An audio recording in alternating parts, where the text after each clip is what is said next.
This particular story took place when I was in the Air Force and stationed in Louisiana. I won't mention the name of the base, but I'm sure that there are many people out there who will know which one it is once I make mention of some of the details to this story. This story took place a few years after I had been stationed there. I first arrived to this base in 2006, and upon my arrival, I, along with many other new troops, were greeted with many different stories of horror. There were stories about a man in a top hat who walked a dark, long and narrow dirt road on the outskirts of a storage facility area. There was another story about a crazy man who was hit by a patrol car and ran off into the woods next to the same place. But my story relates to a separate story that was told to me. It was my second night on shift, as I recall. I was posted with an airman who had been there for several years. He gave a rundown about some little girl who had been visiting her father when the storage area we were working in was being constructed, which was well before any of our time. The story went that that little girl was playing on some of the structures while her father was working, but had fallen to her death by slipping off the edge at the top of the structure itself. Most of the story didn't make sense to me at the time, but regardless of the facts, it still scared the shit out of me. To make matters worse, the airman had taken me to the exact place where the supposed story took place.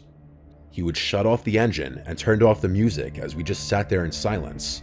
He startled me a few times, but nothing ever happened. Now, skip forward about 3 years. I was scheduled to work that particular spot of the base this night. Keep in mind that I'd been visiting this spot for years now, but at this point, the storage area had been completely closed down except for a few minor areas, which required us to do physical drive-thrus and checks of this area. The shift itself started out rather shitty. Me and my Alpha, aka partner, had been given a cattle truck to do this patrol as our normal vehicle was in the shop for maintenance. Yeah, I'm not kidding, a cattle truck. I know this part doesn't seem very important to the story at the moment, but it will tie into the story eventually. So to save on time, let's skip forward a few hours. We were scheduled to do 3 random checks of the storage facility that night, and we had already completed 2 of the 3 prior without any issues. So come about 4 o'clock in the morning, we decided to do our last check, seeing as all the maintenance guys had went home for the night in this area. The only way to access the area was with 2 very large separate gates, which took forever to open. We pile in, lock the gates behind us, and continue on our way. My Alpha was driving during this check, and I was the spotter who used the flashlight to check the lock on each structure. An important detail that I left out, which may be necessary here, is that the story of the little girl had taken place on a road within the storage area, which we called Echo Street. By this point, everything was fine, and we had finished our rounds. My Alpha makes the final turn down Echo Street. We had both been pretty talkative during most of the night, and we were just shooting the shit, when I got an uneasy feeling. Something felt different, but I couldn't make out what it was. We were about halfway down the road when things became almost completely and frighteningly silent.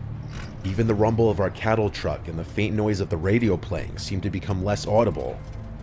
As we approached the structure from my previous story, and I must stress at this point that even telling or typing this part still brings a chill down my spine and makes my eyes tear up in fear, but as we approached the structure itself, I turned my head to the outside of the window opposite of the structure, and out of my left ear, I hear a sound that nearly caused me to piss myself.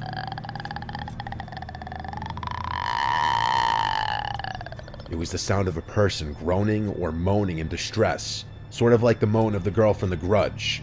Yes, I'm very serious. The faint, creepy moan begins to ring inside the cab of the truck between the 2 of us, in between the dark emptiness of the middle seat.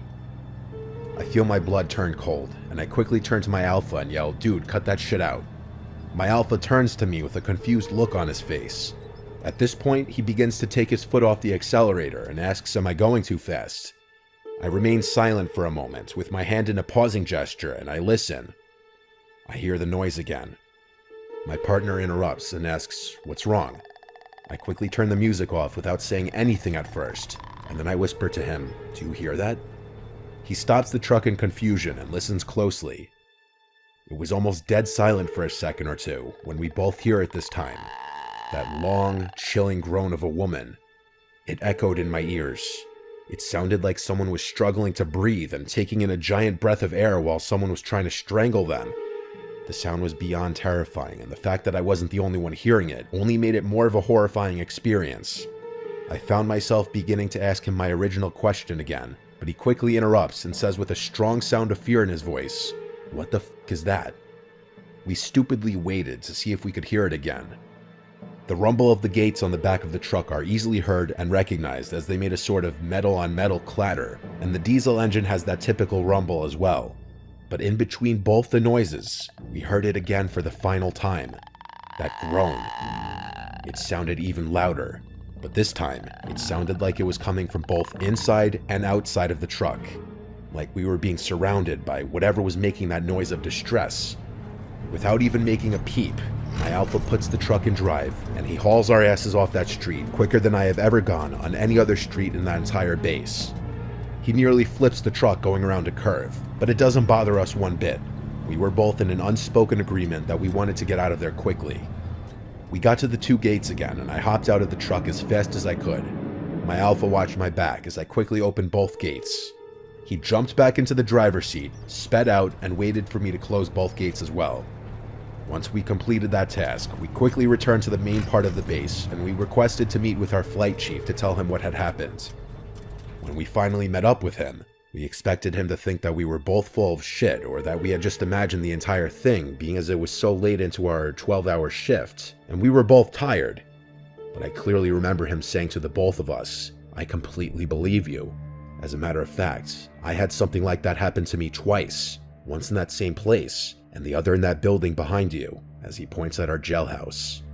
Again, I know that sounds completely cliche with that grudge-like moan we had heard, but it honestly happened, and it still brings those tears of fright into my eyes every time I tell it. I went back to that storage area only once after that, but I never went down that road again, and I never went after dark.